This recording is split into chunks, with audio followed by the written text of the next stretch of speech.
الذي يقبل التوبة عن عباده ويعفو عن السيئات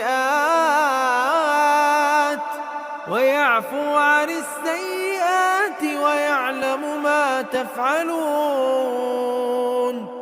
ويستجيب الذين آمنوا وعملوا الصالحات ويزيدهم من فضله والكافرون لهم عذاب شديد.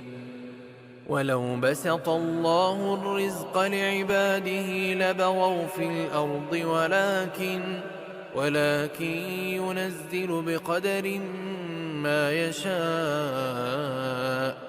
إنه بعباده خبير بصير.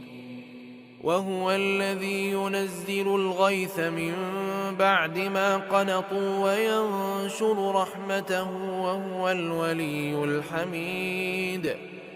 ومن آياته خلق السماوات والأرض وما بث فيهما من دابة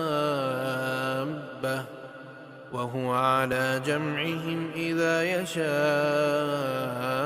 قدير. وما أصابكم من مصيبة فبما كسبت أيديكم ويعفو عن كثير.